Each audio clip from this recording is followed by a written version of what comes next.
one of the most common questions I get when I talk about how I go camping and hiking alone outdoors as a woman is, how do I protect myself?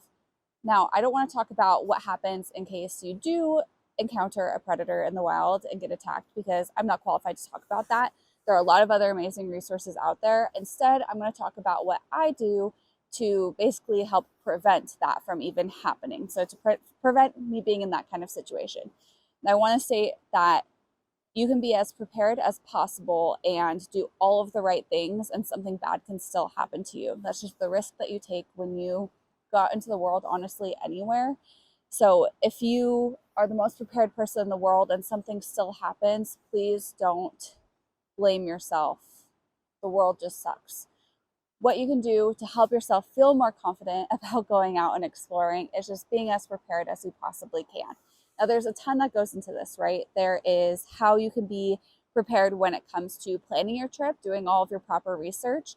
But I want to talk about some of the other things that relate to personal safety. The first thing is making sure that you have a plan, and that plan has been communicated to someone that you trust.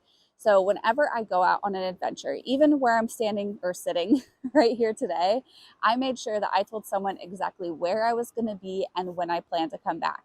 That way, if you don't come back on your scheduled time, at least someone knows where to start the search, right? So if you're going for a hike and you aren't back down at the trailhead or back home by the time that you said you were going to be, someone at least knows where you were supposed to be.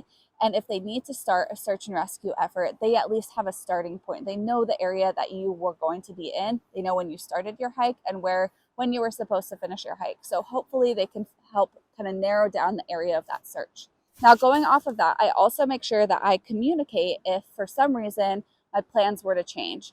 And a lot of the time when we are out camping, we're out hiking, we are not within cell range. So we don't have cell service. When you don't have cell service, it's really important to have something with you that can communicate that via satellite. The most important investment I have made personally when it comes to my personal safety, exploring the outdoors as a woman alone, is my Garmin GPS. And not just the GPS device itself, but also the Garmin subscription. So basically, using this little gadget, I can let someone know exactly where I'm at, what's up with me, the status of what's going on, if I'm going to be late, if I'm changing plans, if something were to happen to me. I can communicate even when I don't have cell service using this device. I truly cannot emphasize how incredibly critical it is that everybody who goes out on adventures where there's not going to be cell service has something like this. So even if it's not a Garmin, there's some other ones that are out on the market that accomplish the same thing. This also has an SOS feature. If you were to fall, if you were to have an emergency and need to contact emergency services, you can do so clicking this. Now, I also have several other investments that have been really, really helpful. So we have the Garmin GPS system. We also have pepper gel. This is really lightweight. I actually take this on all of my runs when I'm going out and running by myself. But this is very good. This is slightly better than pepper spray because pepper gel the consistency is different. It doesn't have as much of a risk of that blowback. So I would recommend investing in some pepper gel. This is very lightweight. Again, this is not going to necessarily save you from an attacker, but it can deter them and de-escalate the situation. Now, I also always have bear spray with me, whether or not I'm in bear country or not, whether or not it's bear season, always have this on me because there are other predators out there aside from bears. This is going to be your best weapon to help de-escalate a situation at a far distance. Hopefully it doesn't get to this situation, but just in case, bear spray or also wasp spray is incredibly effective at deterring predators of all sizes, shapes, and forms. Highly, highly recommend investing in this and also knowing exactly how to deploy it. So make sure you read the instructions on the back and you watch a couple of videos of people actually deploying this so that if you are in a situation where it is stressful and chaotic and you need to deploy it, you're able to do so without even looking at it. I have only been in a situation where I felt like I needed to use this one time. I didn't end up using it, but I was on a sunrise or sunset hike and I was hiking in the dark and it was bear season. and I heard a bear. It was right next to me on the trail. And even though I was making noise and being really safe, it was definitely a bear on the trail. So the rest of that hike, I had this in my hands. The safety was off. I was ready to go. And I was yelling verbally, "Hey, bear," the whole rest of the trail. I never had to use it. I never ended up seeing the bear again or hearing it again, but just have it on you. You never know. I also have a personal alarm. So this bad boy, if you just pull right here, this makes a super loud noise, like crazy loud. I actually have two of these, one that is in my car and then one that I carry in my backpack. This is great in case someone is looking for you or in case you are just trying to get anybody's attention for help, right?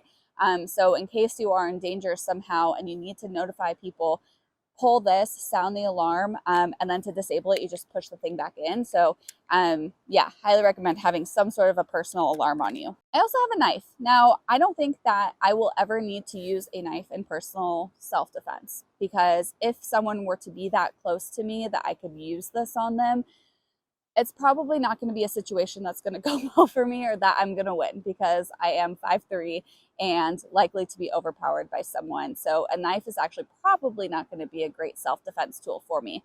However, I do find that having something like this, just holding it or having it out on the table, is a good deterrent. So someone sees this and sees that I'm holding it, they're a little bit less likely to approach me, even though it is pink. The main reason I have a knife is just for utility rather than self-defense. In order to protect yourself outdoors when you're adventuring alone, especially as a woman, the number one tool you have is yourself and your self-awareness and your situational awareness. So making sure that if you have headphones in, they are the shocks or they're only in one earbud.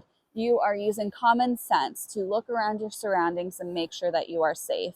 You are making eye contact with every single person that you see on the trail. I'm serious. Make eye contact, smile, make it known that you see them and they see you. This can help for two reasons. One, if you're making eye contact with someone and acknowledging that you see them, they are less likely to come after you because they're going to know that you know who they are. And then the second piece is, if you're making eye contact and saying hello to everybody on the trail, they're more likely to remember you in case you do have to deploy a search and rescue team to come find you for whatever reason.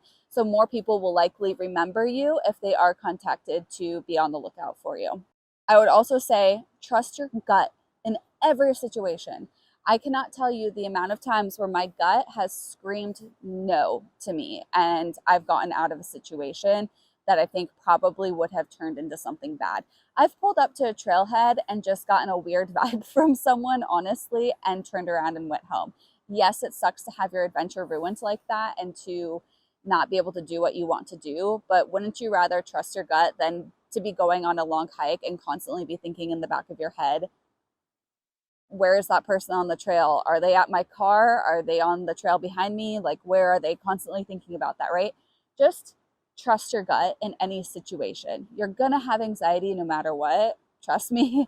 But there's a difference between just like general anxiety and being on your toes and having situational awareness and your gut telling you that something is wrong, that you got to get out of there. So trust your gut always. Get out of a bad situation if your gut is telling you no. So to recap, bear spray is for all predators. Also can use wasp spray. A personal alarm of some sort, pepper gel, and a communication device where you don't need cell service to communicate with search and rescue and your family.